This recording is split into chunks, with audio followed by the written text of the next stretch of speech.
Dua orang muda itu bagaikan lupa akan segala, hanya menuruti gairah nafsu birahi dan mabuk dengan permainan cinta mereka. Mereka itu tak ada ubahnya sepasang pengantin baru yang tahunnya hanya makan minum serta bermain cinta. Qianling selalu melayani kekasihnya dengan mencarikan buah-buahan, memanggang daging kelinci dan kambing hutan, dan hubungan antara mereka menjadi semakin mesra saja. Dan pada keesokan harinya, ketika matahari meneroboskan cahaya melalui celah-celah daun pohon dan menimpa tubuh mereka, menggugah mereka dari tidur nyenyak karena kelelahan, mereka terbangun dengan hati gembira dan dengan sinar mata saling pandang penuh kemesraan. Tianxin maklum bahwa kalau dia tidak hati-hati, dia bisa benar-benar jatuh cinta kepada wanita cantik yang menjadi wanita pertama yang pernah memilikinya. Akan tetapi, setelah mereka mandi di sumber air di dalam hutan dan sarapan pagi dengan daging panggang, tiba-tiba saja muncullah si Tianong yang memang sudah mereka duga sewaktu-waktu tentu akan muncul juga. Kemunculan datuk kaum sesat wilayah barat ini hebat bukan main. Mula-mula terdengar suaranya, suara yang terdengar berat dan parau, akan tetapi yang datangnya entah dari mana, dan tahu-tahu terdengar suara itu seperti dekat sekali dengan mereka, memanggil nama muridnya. Qianling, di mana kau? Mendengar suara ini, wajah gadis itu lantas berubah. Betapapun juga, diam-diam, darah ini memang merasa jeri sekali terhadap suhunya yang sakti. Sebab itu secara diam-diam, dia pun mengkhawatirkan keselamatan kekasihnya. Mendengar suara ini, dia pun tidak berani berayal lagi, dan cepat-cepat menjawab sambil mengerahkan hikangnya, karena dia tahu bahwa suhunya itu masih jauh, mungkin masih berada di luar hutan. Di sini, suhu. Berkata demikian, dia memberi isyarat kepada Tianxin untuk berhati-hati. Pemuda itu tetap duduk di atas rumput, kelihatan tenang saja walaupun jantungnya berdebar tegang, dan seluruh saraf di tubuhnya telah siap siaga menghadapi segala kemungkinan. Tiba-tiba ada angin bertiup dari arah selatan. Tianxin cepat memandang dengan penuh perhatian ke arah itu. Terdengar suara berkerosakan seperti ada binatang buas datang dari tempat itu, lalu nampak daun-daun kering berhamburan bagaikan dilanda angin ribut. Melihat ini, Qianling sudah menghadap ke arah itu sambil merangkap kedua tangannya memberi hormat sambil berkata, "Suhu." Cara pemberian hormat dari Qianling ini sederhana saja, tidak berlutut seperti kebiasaan murid terhadap gurunya. Hal ini saja sudah membuktikan bahwa hubungan antara guru dan murid ini lebih akrab daripada guru-guru dan murid-murid lainnya. Tianxin memandang penuh perhatian, dan dia kagum juga pada saat melihat bayangan seorang laki-laki tinggi besar datang dengan gerakan yang amat gagah dan tangkas. Apalagi setelah laki-laki itu berdiri tak jauh dari tempat itu, dia memandang kagum. Tak seperti Pak San Kui yang berpakaian seperti seorang kakek hartawan, si Tianong ini merupakan seorang kakek yang bertubuh tinggi besar dan gagah sekali. Usianya lebih muda dibandingkan Pak San Kui, belum ada 60 tahun, dan tubuhnya yang tinggi besar itu cocok dengan kulit mukanya yang hitam. Namun, bukan hitam buruk, melainkan hitam legam yang halus dan membuat dia nampak gagah, mengingatkan orang akan tokoh Tio Hui, yaitu tokoh cerita Samko yang gagah perkasa.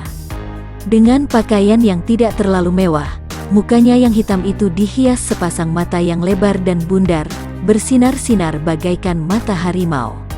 Dari wajahnya dan gerak-geriknya terbayanglah kejantanan, kegagahan, kekasaran dan watak jujur yang tidak suka berpura-pura. Rambutnya digelung ke atas, model rambut tosu dan tangan kirinya memegang sebatang tongkat. Inilah dia si Tianong yang amat terkenal itu, pikir Tianxin tanpa bangun dari tempat duduknya. Pemuda ini memang sengaja bersikap tak acuh untuk membangkitkan rasa penasaran di dalam hati datuk itu. Apakah Suhu datang karena dibakar oleh ocehan dari Chiang Suheng? Qianling bertanya dan cara darah itu bertanya demikian terbuka juga menunjukkan bahwa ia memang sudah biasa bersikap biasa seperti itu terhadap gurunya. Semenjak kemunculannya tadi, sepasang mata yang melotot itu sungguh mengingatkan Tianxin akan mata tokoh Tio Hui, selalu menatap kepada Tianxin yang masih duduk di atas rumput. Menurut cerita Samko, sepasang mata Tio Hui juga selalu terbelalak dan tidak pernah atau jarang sekali dipejamkan, sehingga pernah ketika tokoh Tio Hui itu berjaga sambil tertidur dan sepasang matanya tetap terbelalak, membuat pasukan musuh ketakutan karena mengira bahwa orang gagah ini tidak tidur. Hahaha, siapa mau mendengar ocehan orang? Aku hanya tertarik mendengar dari suhengmu bahwa putra mendiang Pangeran Cheng Han Ho datang berkunjung. Dia itukah orangnya? Benar, Suhu, dia adalah Cheng Tianxin, putra mendiang Pangeran Cheng Han Ho, jagoan nomor 1 di dunia itu. Dia datang karena ingin berkenalan dengan Suhu. Hahaha, yang jelas, dia telah berkenalan denganmu. Dan aku tidak bisa menyalahkan engkau, Qianling. Dia memang tampan dan ganteng, mungkin seperti itulah ayahnya dahulu, si penakluk wanita itu seperti dikabarkan orang. Akan tetapi jagoan nomor 1 di dunia? Hahaha, hal itu harus dibuktikan dahulu. Orang muda, mendengar engkau putra Pangeran Cheng, mari kau layani aku barang 10 jurus. Aku sudah mendengar akan sepak terjangmu selama ini. Tianxin bangkit berdiri dan menjura. Dia dapat menilai watak kakek ini. Seorang datuk yang kasar akan tetapi jauh lebih gagah dibandingkan dengan Pak San Kui yang memiliki sifat licik.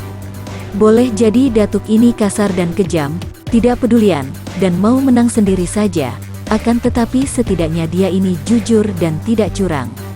Tentu kakek ini sudah mendengar tentang dia, mendengar bahwa dia telah mengalahkan murid-muridnya dan juga mengalahkan putra Pak San Kui, maka kini tertarik dan hendak mengujinya. Dia harus berhati-hati. Kalau seorang datuk sakti seperti itu sudah tahu akan keunggulannya, maka tentu datuk itu tak akan berani memandang rendah sehingga akan mengeluarkan kepandaiannya. Lo Qianwei, sungguh aku merasa beruntung sekali dapat berhadapan dengan Lo Qianwei, karena sudah lama aku mendengar bahwa Lo Qianwei adalah seorang di antara Lo Qianwei di 4 penjuru dunia yang memiliki kesaktian tinggi. Aku yang muda memang sangat mengharapkan petunjuk darimu. Setelah berkata demikian, Tianxin menjura dan berdiri dengan sikap menanti, waspada dan tenang. Hahaha, bagus sekali. Ternyata engkau patut menjadi putra pangeran yang pernah menggetarkan dunia Kangou itu. Nah, kini bersiaplah, orang si Cheng. Biar muridku menjadi saksi siapa di antara kita yang lebih unggul. Aku, si Tianong, ataukah engkau yang menggantikan Pangeran Cheng Han Ho? Ketika tertawa kakek itu kelihatan jauh lebih muda dari usianya, dan Tianxin tahu bahwa seorang laki-laki penuh kejantanan seperti ini tentu dapat menarik hati banyak wanita. Akan tetapi, sebelum kakek raksasa itu bergerak, Qianling sudah melangkah maju dan menghadapi suhunya, lalu berkata, "Suhu, ada apa manis? Jangan Suhu mencelakakan dia." Hahaha. Kau khawatir kalau aku merusak boneka mainanmu sayang? Jangan khawatir, di dunia ini masih banyak pemuda-pemuda yang lebih ganteng daripada dia. Tapi aku cinta padanya, Suhu. Sepasang mata yang sudah lebar itu terbelalak. Kau, cinta, betapa bodohnya. Bukankah sudah sering kuajarkan padamu bahwa cinta adalah suatu kebodohan? Bahwa cinta hanya akan mendatangkan kesengsaraan hidup belaka? Aku tidak berjanji apa-apa, dan kita lihat saja bagaimana kesudahannya pibu ini nanti. Dengan kasar dia kemudian menggunakan tangannya mendorong muridnya ke samping.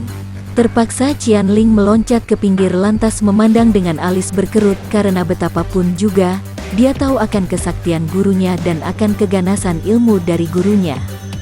Dan dia masih belum puas dengan pemuda itu sehingga tidak ingin kehilangan Tianxin yang begitu menyenangkan hatinya.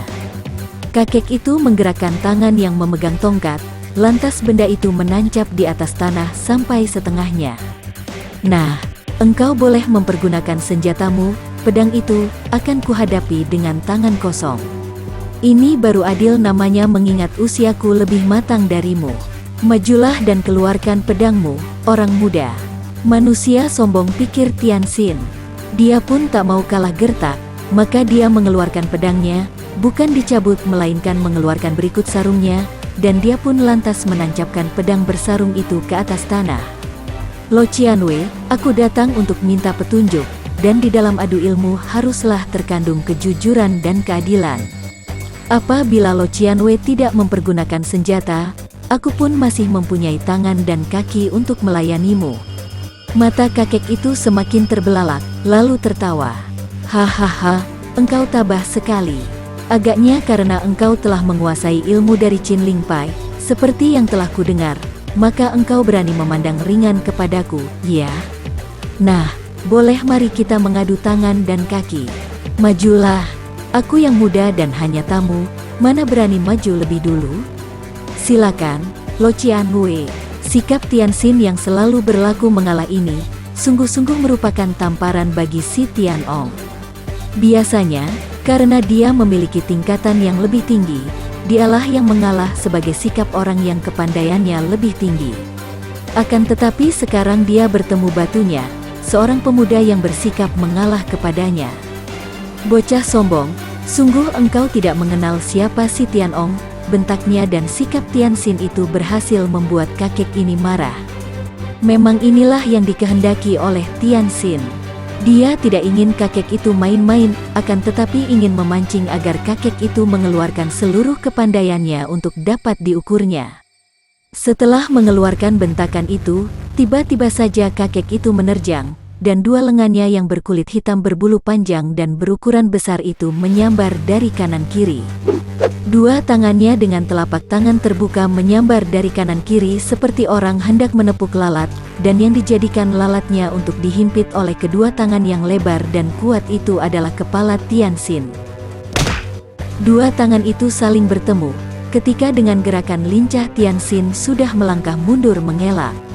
Akan tetapi, bertemunya kedua tangan kakek itu selain mendatangkan suara nyaring, juga mengepulkan asap, lantas tahu-tahu kedua tangan itu sudah meluncur dengan serangan dahsyat dan ganas sekali, yang kanan mencengkeram ke arah kepala lawan sedangkan yang kiri dengan jari tangan terbuka menusuk ke arah lambung.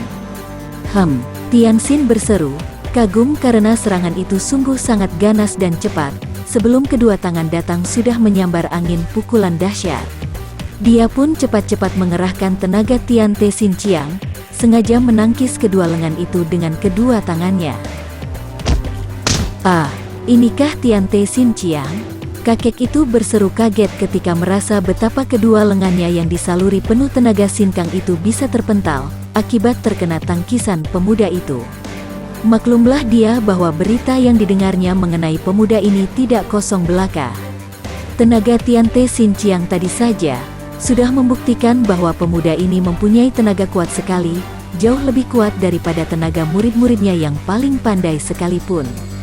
Tianxin tidak mempedulikan seruan kakek itu, dan dia pun cepat membalas serangan lawan dengan ilmu silat Pat Hong Sin Kun, dan setiap sambaran tangannya, dia kerahkan tenaga Pek In Chiang sehingga kedua tangan itu mengeluarkan uap putih. Dua ilmu ini dia pelajari dari Yap Kun Liong, dan kini dia mempunyai kesempatan untuk menggunakannya dalam praktek melawan musuh yang tangguh. Begitu dihujani serangan oleh pemuda itu, si Tianong segera menjaga diri, mengelak dan menangkis sambil memperhatikan gerakan orang. Dia kagum sekali karena dia tidak yakin mengenal ilmu silat itu. Apa ini? Seperti Pat Kwa Kun, akan tetapi bukan. Dan uap putih ini, pernah aku mendengar tentang Pek In Chiang. Inikah ilmu itu? Tianxin mendesak terus tanpa menjawab. Kemudian dia bahkan mengeluarkan semua ilmu silat tinggi yang pernah dipelajarinya. Dia mengeluarkan beberapa jurus dari Tai Ke Sin Kun, juga San In Kun Hoat dengan dibantu tenaga Tian Te Xin Qiang. Kakek itu semakin kagum, karena semua ilmu itu dikenalnya sebagai ilmu-ilmu silat yang benar-benar sangat bermutu. Berkali-kali dia memuji dan dia sungguh-sungguh terdesak. Padahal pemuda itu hanya mengeluarkan beberapa jurus dari ilmu silat masing-masing itu. Tianxin juga bukan seorang pemuda bodoh.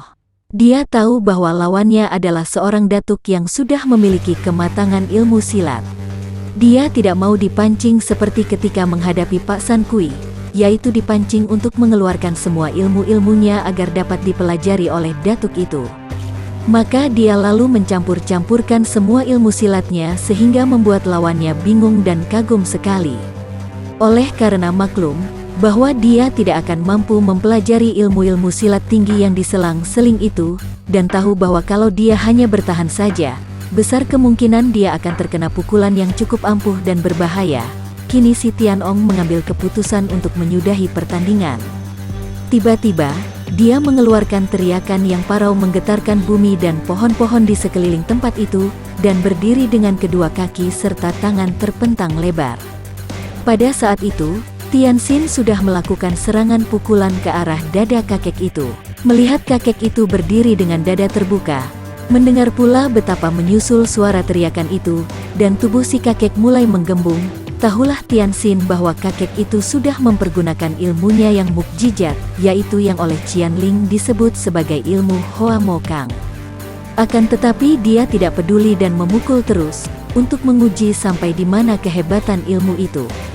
Dia melihat betapa kakek itu sama sekali tidak mengelak atau menangkis, bahkan menyerahkan dadanya untuk dipukul. Pukulan tangan kanan Tianxin yang menggunakan Tian Te Xin Chiang sepenuh tenaga itu tepat mengenai dada, dan telinga Tianxin laksana mendengar suara tambur dipukul. Lalu tangannya yang memukul itu tadi terpental kembali seperti memukul bola yang amat keras dan kuat. Tubuhnya sendiri sampai terhuyung akibat terbawa oleh tenaga Tian Te Xin Chiang yang membalik kembali melalui tangannya, dan untuk menjaga keseimbangan tubuhnya, dia sudah berloncatan jungkir balik mematahkan tenaga yang membalik itu. Hahaha, bagaimana pendapatmu tentang ilmuku tadi, orang muda? Dapatkah engkau melawannya? Si Tianong tertawa pula, hatinya merasa puas dan girang saat melihat lawannya terkejut menghadapi ilmunya. Lo Qianwei, ilmumu memang hebat, akan tetapi jangan mengira bahwa aku sudah kalah. Setelah berkata demikian, pemuda itu menerjang lagi ke depan, akan tetapi sekarang dia menggunakan dua tangannya untuk menyerang bagian-bagian tubuh yang tak terlindung oleh Hoa Mo Kang itu, seperti mata, hidung, bagian muka, dan bagian tubuh lainnya yang tulangnya menonjol dan tidak terlindung oleh daging, seperti tulang pundak, tenggorokan, sambungan siku, lutut dan sebagainya. Ah, kau memang cerdik. Kakek itu berseru dan repot melindungi bagian-bagian yang terserang itu.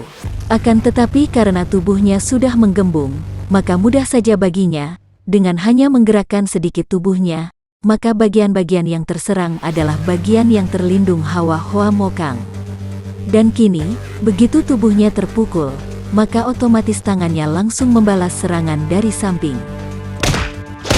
Ketika dengan kekuatan sepenuhnya tangan Tianxin menyambar ke arah pundak untuk membikin patah tulang pundak kiri, kakek itu cepat miringkan tubuhnya, sehingga pukulan itu mengenai dadanya, dan pada saat yang sama tangannya sudah menamparkan punggung Tianxin. Tubuh pemuda itu terpelanting, lantas bergulingan saking kerasnya pukulan lawan. Akan tetapi beruntung baginya bahwa dia tadi sedang mengerahkan tenaga Tian Te Xin Chiang, sehingga tubuhnya pun menjadi kebal akibat terlindung oleh tenaga itu. Dia tidak terluka, sungguh pun guncangan tenaga hantaman yang keras itu sempat membuat isi dadanya tergetar, dan napasnya menjadi agak sesak. Hahaha, si Tianong tertawa girang dan bangga. Tianxin menjadi penasaran dan juga marah. Dia telah menerjang kembali, menusukkan telunjuk dan jari tengah ke arah sepasang mata lawan. Ketika lawannya miringkan tubuh, dia menghantam ke arah tenggorokan. Kakek itu menaikkan tubuh dan miring, sehingga kembali pukulan itu luput dan mengenai dada. Dan pada saat itu kakek itu menggunakan kedua tangannya untuk mencengkeram tengkuk dan punggung Tianxin dengan jalan merangkulnya bagai seekor beruang. Akan tetapi, tiba-tiba saja kakek itu mengeluarkan teriakan keras. Oh, kakek itu terkejut bukan kepalang. Karena begitu kedua tangannya mencengkeram, tenaga Hoa Mo Kang itu memberobot keluar melalui kedua tangannya, lantas tersedot masuk ke dalam tubuh pemuda itu. Tihi Ibeng, teriaknya. Tiba-tiba saja tubuhnya seperti bola terisi penuh angin yang bocor, mengempis kembali lantas seluruh tenaganya lenyap, sehingga dengan sendirinya tenaga sedot Tihi Ibeng juga tidak berguna lagi, dan terlepaslah kedua tangan yang melekat itu. Kakek itu cepat melempar tubuh ke belakang, dan sebelum pemuda itu dapat menyerangnya kembali, dia telah bergulingan ke arah tongkatnya dan meloncat lagi dengan tongkat di tangan. Mukanya berubah merah sehingga menjadi makin hitam, dan sepasang matanya seperti mengeluarkan api. Peristiwa tadi, dalam satu gebrakan ketika dia dikejutkan oleh Tihi Ibeng, sungguh merupakan tamparan baginya. Biarpun dia belum dapat dikatakan kalah, namun segebrakan tadi menunjukkan bahwa pihak lawan yang lebih unggul. Tak mungkin dia dapat dikalahkan oleh seorang pemuda remaja seperti itu. Orang muda si Cheng, engkau memiliki banyak sekali ilmu tangan kosong yang hebat-hebat, bahkan Tihi Ibeng yang baru sekarang kusaksikan sendiri sempat mengejutkan hatiku. Nah, aku sudah terlanjur memegang tongkat, mari kita main-main dengan senjata. Tian Xin maklum bahwa kini kakek itu tentu akan mengeluarkan ilmu tongkatnya yang menurut Qianling merupakan ilmu simpanan kakek itu yang amat hebat, di samping ilmu Hoa Mokang tadi. Dia tadi sudah tahu akan ilmu Hoa Mokang yang amat dahsyat, akan tetapi dengan Tihi Ibeng, dia akan dapat menghadapi Hoa Mokang sehingga dia tak perlu lagi takut terhadap ilmu kakek itu.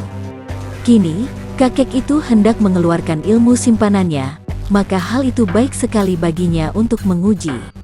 Sebelum dia mengambil sikap keras untuk menentang si Tianong ini, terlebih dahulu dia harus dapat mengukur sampai di mana kelihayan lawan. Maka dia pun meraih pedang berikut sarungnya yang tadi dia tancapkan di atas tanah, dan di lain detik sudah nampak sinar perak berkilauan ketika dia mencabut Jin Hua Kiam dari sarungnya. Aku akan melayani Lo Qianwei dan mohon petunjuk, katanya dengan sikap merendah. Akan tetapi karena tadi dalam gebrakan terakhir dia merasa dirugikan, kini melihat sikap merendah itu bagi si Tianong seperti ejekan saja, maka sambil mengeluarkan seruan keras dia pun mulai menyerang dengan tongkatnya. Tongkat itu terbuat dari kayu biasa saja, akan tetapi begitu digerakkan oleh tangan yang berukuran besar milik si Tianong, berubahlah tongkat itu menjadi gulungan sinar yang menyambar-nyambar dan mengeluarkan bunyi aneh. Juga gerakan-gerakannya luar biasa anehnya. Tahu-tahu ujung tongkat itu telah melakukan totokan bertubi-tubi, sehingga pada waktu Tian Xin menangkis dan mengelak darinya, ujung tongkat itu secara berantai telah melakukan 13 kali totokan, sambung-menyambung ke arah jalan-jalan darah maut di bagian depan tubuh lawan. Tian Xin terkejut bukan main. Tak keliru keterangan Qianling. Memang ilmu silat kakek ini menjadi luar biasa hebatnya setelah dia memegang tongkat. Belum pernah dia melihat ilmu tongkat sehebat ini, dan ujung tongkat itu tergetar menjadi banyak sekali. Inilah yang membuat ilmu tongkat kakek itu amat berbahaya, oleh karena ujungnya yang tergetar sehingga kelihatan menjadi banyak itu sukar diketahui mana yang asli dan mana bayangan-bayangannya. Hal ini membuat tongkat itu amat berbahaya. Juga Tian Xin teringat akan ilmu Siang Bok Kiam Sut, ilmu pedang kayu harum, yang pernah dipelajarinya dari ibu kandungnya. Siang Bok Kiam Sut juga memiliki dasar yang bisa membuat sebatang pedang kayu sama ampuhnya dengan sebatang pedang pusaka. Akan tetapi gerakannya jauh berbeda dengan ilmu tongkat kakek ini, sehingga dia tetap belum dapat menyelami dan dalam gebrakan pertama itu, dia terdesak hebat. Tian Xin berlaku hati-hati sekali, memutar pedang Jin Hua Kiam dengan ilmu Tai Ke Sin Kun yang mengandung daya pertahanan sangat kuat untuk dapat melindungi dirinya dari ancaman bayangan ujung tongkat yang amat cepat itu. Melihat betapa ilmu tongkatnya yang sangat dia banggakan itu kembali dapat mendesak lawan, kegembiraan si Tianong bangkit lagi. Dia mulai tertawa-tawa dengan girang dan sengaja menggunakan tongkatnya untuk mempermainkan lawan. Memang hebat sekali ilmu tongkatnya itu. Tongkat di tangannya itu seolah-olah hidup dan menyambar-nyambar dari segala jurusan. Memang, dengan mengandalkan kepada daya tahan Tai Ke Sin Kun, Tian Xin masih bisa melindungi dirinya dengan membuat dirinya seperti terkurung benteng baja. Akan tetapi tidak mungkin dalam suatu pertandingan dia hanya membela diri saja tanpa membalas serangan. Akan tetapi, setiap kali dia membalas, bahkan sudah dicobanya ilmu pedang Siang Bok Kiam Sut, tetap saja setiap kali dia menyerang dia malah hampir saja celaka akibat kena disambar tongkat sehingga dia pun harus cepat-cepat kembali berlindung dalam gerakan Tai Ke Sin Kun untuk menyelamatkan dirinya. Memang benar dia pernah mempelajari Siang Bok Kiam Sut, akan tetapi pada saat mempelajarinya itu, dia masih kecil dan dasar kepandaiannya belum matang sehingga ilmu itu pun kurang terlatih, atau inti sari ilmu itu masih kurang dapat dikuasainya. Sesungguhnya, Ilmu silat apapun juga mengandung daya guna sendiri-sendiri, dan hanya kematangan dalam menguasai suatu ilmu itulah yang membuat ilmu itu menjadi berguna dan kuat. Andai kata Tianxin sudah betul-betul menguasai Siang Bok Kiam Sut secara sempurna, belum tentu dia akan merasa terdesak oleh ilmu tongkat Giam Lopang Hoat yang dimainkan oleh si Tianong itu. Ilmu silat hanya merupakan dasar gerakan saja yang mengandung unsur-unsur membela diri atau menyerang. Ketangguhan seseorang bukan tergantung sepenuhnya dari macam ilmu silatnya, melainkan tergantung kepada dirinya sendiri, kepada kematangannya dalam menguasai ilmu yang dimilikinya itu. Tidak dapat dikatakan mana yang lebih kuat di antara Siang Bok Kiam Sut dan Giam Lopang Hoat. Akan tetapi jika yang memainkan Siang Bok Kiam Sut adalah Tianxin yang masih mentah dalam ilmu itu, dan yang mainkan Giam Lopang Hoat adalah si Tianong pencipta ilmu itu, tentu saja Tianxin kalah jauh. Buktinya, dahulu tokoh Qin Ling Pai yang merupakan pendiri Qin Ling Pai dan orang pertama yang menguasai Siang Bok Kiam Sut, dengan pedang kayu harumnya dan ilmu pedangnya itu, belum pernah bertemu tanding. Kepandaian manusia memang ada batasnya, atau lebih tepat lagi, kemampuan manusia untuk menguasai suatu kepandaian akan ilmu pengetahuan adalah terbatas sekali. Kalau seseorang menghendaki agar dia menjadi ahli dalam suatu ilmu, dia harus mencurahkan seluruh perhatian dan kekuatan pikirannya untuk mempelajari dan memperdalam ilmu itu. Dan hal ini baru mungkin terjadi kalau memang pada dasarnya ada minat dan rasa cinta terhadap ilmu tertentu itu. Jadi, syarat bagi seorang ahli membutuhkan 3 dasar, yaitu bakat, minat, dan cermat. Bakat dalam arti kata kecenderungan kemampuan alamiah terhadap ilmu tertentu itu, dan bakat ini seolah-olah terbawa lahir oleh seseorang, sehingga sebelum dia itu tahu apa-apa tentang suatu ilmu, dia telah memiliki kemampuan yang lebih besar dibandingkan dengan orang lain apabila dihadapkan pada ilmu itu. Minat adalah rasa cinta atau rasa suka akan ilmu yang dipelajarinya itu, karena tanpa adanya minat atau rasa tertarik atau rasa suka ini, tentu saja dia tidak akan bersemangat mempelajarinya. Yang terakhir adalah kecermatan, atau ketekunan di dalam mempelajari ilmu itu. Bakat memudahkan seseorang untuk mempelajari suatu ilmu, lalu minat mendatangkan gairah belajar, dan kecermatan menuntun kepada ketertiban belajar. Kalau ketiganya ini digabungkan menjadi satu, maka akan berhasillah seseorang menjadi ahli.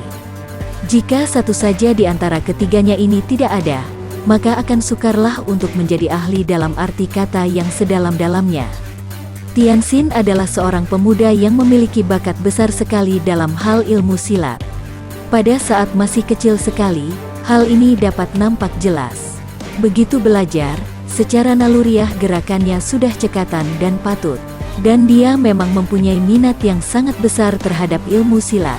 Akan tetapi, pengalamannya membuat dia di dalam usia muda sudah dijejali oleh banyak sekali ilmu silat tinggi, sehingga dia tidak sempat untuk mematangkan satu pun di antara ilmu-ilmu itu.